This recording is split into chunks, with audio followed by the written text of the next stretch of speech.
Hello दोस्तों, अस्सलाम वालेकुम। कैसे हैं आप सब लोग? उम्मीद है आप सब लोग अच्छे से होंगे। आप सबका वेलकम है मेरे यूट्यूब चैनल पर। आज का जो रिएक्शन वीडियो होने वाला है वो वीडियो है पीर अजमल राजा कादरी जी का बयान है। इस वीडियो का टाइटल है अल्लाह की रज़ा पर राज़ी रहना, अल्लाह रिज़्क कैसे देता है। तो आइए दोस्तों शुरू करते हैं आज की वीडियो। यहाँ मुफस्सिरीन ने एक बात लिखी है इस आयत के तहत कि फरमाया जो ज़मीन पे चलने वाला है उसका रिज़्क अल्लाह के ज़िम्मे। फरमाते हैं कि ये अल्लाह ने हमारी अकल के मुताबिक हमसे बात की है, वरना आसमानों में जितनी मखलूक है रिज़्क उसका भी अल्लाह के ज़िम्मे ही है। यहाँ जो फिल अर्द के लफ्ज़ है ज़मीन पे, वो हमें समझाने के लिए कि तुमने तो सिर्फ ये दुनिया देखी है ना, तो जिसको तुमने देखा है वो सब खाते अल्लाह का दिया हुआ ही है। तो जो हमने देखा था रब करीम ने उसके मुताबिक हमें समझा दिया। फरमाया कुछ तो तुमने देखे नहीं, चलो उनकी तुमसे बात नहीं करते, पर जो तुमने देखे हैं उन सब का रिस्क किसके जिम्मे है? अल्लाह के। मेरे महबूब करीम अलैहिस्सलातु सलाम ने फरमाया अल्लाह पे भरोसा रख के सवेरे निकल जाना रिस्क की तलाश में। किस पे भरोसा रखना है? निकलना तुम्हारे जिम्मे है। ये ना कहना कि घर बैठूंगा तो यहीं आएगा, निकलना तुम्हारी जिम्मेदारी है। जितनी जिम्मेदारी है वो पूरी करना। अल्लाह पे भरोसा करके निकल जाना तुम्हारी जिम्मेदारी है।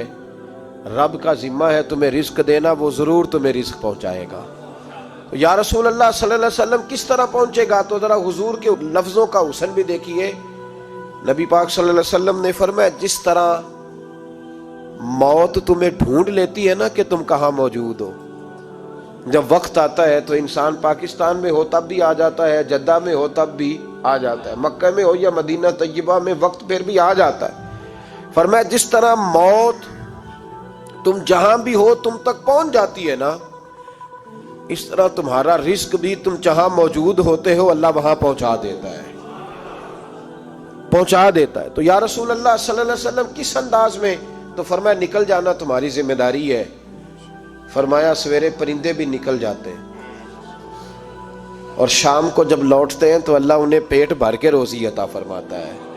हालांकि उनको नहीं पता होता हमारा कारखाना कहाँ है, हमने कहाँ जाके मजदूरी करनी है। उनको नहीं पता होता कि हमारा दफ्तर कहाँ है, हमने किस ऑफिस में बैठना है। उनको नहीं पता होता कि हमने कहाँ जाके माल खरीदना है और कहाँ से हमने फिर उसको दोबारा बेचना है। उन्हें खबर नहीं होती। अल्लाह पे भरोसा करके निकल जाते हैं। निकलना तो तेरे जिम्मे है कि नहीं? फरमाया वो तू ड्यूटी कर, शाम को अल्लाह जो रब परिंदों को रोजी देता है वो तुझे भी अता फरमाएगा। तू जिस हाल में है, क्योंकि तूने अपना ये हाल खुद नहीं बनाया, जिसने बनाया है वो बड़ा बेहतर जानता था कि तू इसी हाल में उसे अच्छा लगता है। तू उसे इसी हाल में, एक बुजुर्ग थे तो उनकी तबीयत बड़ी अलील हो गई, बीमार हो गए, तो अल्लाह ने आजमाइश दी तो कीड़े पड़ गए वजूद में। एक कीड़ा यहां से खा रहा था, अल्लाह वाले बड़े राजी रहते हैं उसकी रजा पे। तो कीड़ा यहां खा रहा था तो नीचे गिर गया, तो बाबा जी ने उठा के फिर वहां रख लिया। कहने लगे जब उसने तेरी ड्यूटी मुझे खाने की लगाई है तो मैं इस बात पे राजी हूं, तो तू नीचे क्यों गिरता है? बट ठीक है खा, जब उसने तुझे ड्यूटी जो तेरी लगाई है। सालबा बिन अब्दुर रहमान एक सहाबी थे, सालबा गालिबन, नबी पाक सल्लल्लाहु अलैहि वसल्लम की खिदमत में आए। कहने लगे या रसूलल्लाह सल्लल्लाहु अलैहि वसल्लम गुर्बत बड़ी है, मेरे लिए दुआ करें अल्लाह ज्यादा माल दे। तो महबूब सल्लल्लाहु अलैहि वसल्लम ने फरमाया तो जिस हाल में अच्छा है वो तेरे लिए बेहतर है, जिसमें तू है वही हाल तेरे लिए। मुश्किल है ना ये जवाब सुनना। या रसूल अल्लाह सल्लल्लाहु अलैहि वसल्लम दुआ कर दे, तो महबूब ने क्या फरमाया? फरमाया तू जिस हाल में है ना वो हाल तेरे लिए बेहतर है, उसी में रह। नहीं हुजूर दुआ करें। फरमाया सालबा तू बाज आ जा। हुजूर दुआ करें। फरमाया तू बाज आ जा। 2-3 दफा का जिद की। महबूब ने फरमाया जा, फिर अल्लाह तुझे ज्यादा पैसे देगा। चंद बकरियां खरीदी, इतनी बरकत हुई कि बकरियों के रेवड़ बन गए। फिर कुछ बकरियां बेच के गाय खरीद ली, उनके भी रेवड़ हो गए। फिर कुछ ऊंटनियां ले ली, रेवड़ ही रेवड़। पहले 5 वक्त मस्जिद में आते थे, अब फजर और इशा रह गई। फिर माल ज्यादा हुआ तो मदीने शहर में कोई जगह ही नहीं, मदीने से बाहर हवेली खरीदी, फिर जुमा ही रह गया। जुमे के जुमे आते, ज़कात का हुक्म आया। मेरे नबी करीम अलैहिस्सलाम ने हजरत अबू हुरैरा को भेजा। फरमाया जा उसे क्या तेरी ज़कात बनती है 2.5%। तो सालबा के पास हुजूर ने पैगाम भेजा।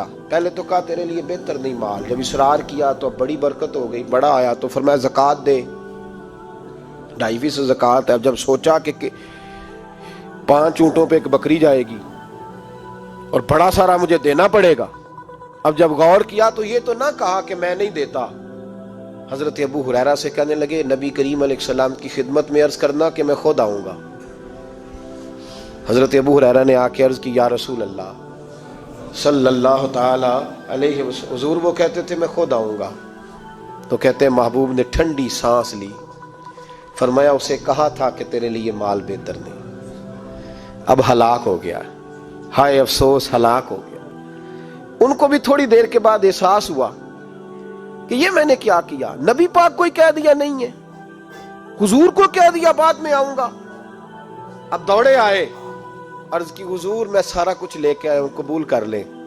महबूब ने फरमाया गोया बिलाल हबशी की खुश्क खजूर भी कबूल है, और सुहैब रूमी एक अट्टी बान की लाए तो वो भी कबूल है, और अम्मार बिन यासर और मुसअब बिन उमैर अगर 2 दिनार दे जाएं और कोई पुराना जोड़ा किसी सिपाही के लिए छोड़ जाए तो वो भी कबूल है, लेकिन तू अपना लाखों लेके चला जा, तेरा कोई नहीं कबूल, माफ कर दे। फरमाया जा माफ किया, पर पैसे लेके ना आना। अगले साल फिर आए, बंधे हुए हाथ है, महबूबा मैं दौलत का क्या करूंगा, आग लगानी है, कबूल कर ले। फरमाया तू ले जा, तेरा नहीं कबूल, गिरा जो उनकी निगाह से वो संभल नहीं सकता। हुजूर ने विसाले ज़ाहिरी किया तो जनाब सिद्दीक अकबर के पास आए, लाखों का माल, अबू बकर कबूल कर लो।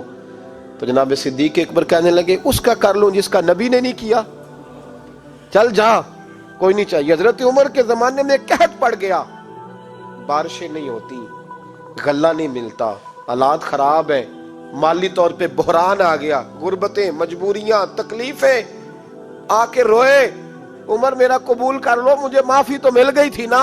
फरमाया माफी अपनी जगह पे, पर जिसका मुस्तफा ने कबूल नहीं किया। बहुत सारे लोगों को पता ही नहीं कि उनका कबूल ही नहीं हुआ, और वो उलझे हुए, उन्हें खबर ही नहीं कि असल बात क्या है। फरमाया जिसका मुस्तफा करीम ने कबूल नहीं किया, अब हीरे और जवाहरात भी लेके आए तो भूखे मरेंगे, पर उसका कबूल, उस बात पे राजी रहो जिस हाल में अल्लाह ने रखा हुआ है, उस हाल में राजी रहो। ये जो मुसीबत है ना देखनी कि वो भी मेरे पास, तुम्हें क्या पता, कभी पूछ तो सही उससे वो किस मुसीबत का शिकार है, जो माली तौर पे बड़ा अमीर है, तो उसकी तरफ देख के अपना दिल बुरा करता है। बस जिस हाल में रब ने रखा है उस हाल में रह। हजरत उस्मान गनी के जमाने में तो वो विसाल कर गए, लेकिन भाई तू जिस हाल में तेरा रब तुझे रखता है उस हाल में रह, तेरी माली परेशानियां खत्म हो जाएंगी। इमाम शाफी फरमाते हैं जिन घरों में लोग फजर की नमाज के वक्त सोए होते हैं उन घरों में रिज्क नहीं आता। आप फरमाते हैं फजर का वक्त अल्लाह के देने का वक्त है, उस वक्त अल्लाह बांटता है। हुजूर सल्लल्लाहु अलैहि वसल्लम का फरमान है ना हदीस में कि तहज्जुद के वक्त अल्लाह पहले आसमान पे नुज़ूल इजलाल फरमाता है जो उसकी शान के लायक है तहज्जुद के वक्त, और वो कहता है मांगो मैं तुम्हें अता करूंगा। लेने की बारी आए तो बंदा समेट समाट के अंदर घुस जाए। हमारे यहाँ ये होता है कि इशा के बाद बच्चे बैठते हैं मोबाइल लेके, तहज्जुद का वक्त आता है तो उनकी आंखें बंद होनी शुरू होती है, तो लेने के वक्त तो तू सोया था, तेरा मसला कैसे हल होगा भाई? जब कोई आदमी खैरात बांट रहा हो तो जो प्याला पीछे कर ले उसे मिलेगा? कहते उस वक्त आना जब मैं बांट रहा था, अब तू किधर आ गया है? मिसाल दे रहा हूं। तो फजर का वक्त मांगने का है, तो सारी रात तो गुजर गई गेमें खेलते, टीवी देखते, और जो लेने का वक्त था तू सो गया, तो कैसे आएगा तेरे पास? तो उठे सवेरे, बंदों से मांग के देख लिया, बड़ी इज्जतें खराब हुई। फजर का वक्त उठ के झोली फैलाए। मेरे रसूल पाक अलैहिस्सलाम फरमाते हैं, रब फरमाते हैं जब बंदे मेरे आगे झोली फैलाते हैं मुझे शर्म आती है, कैसे खाली वापस कर दो।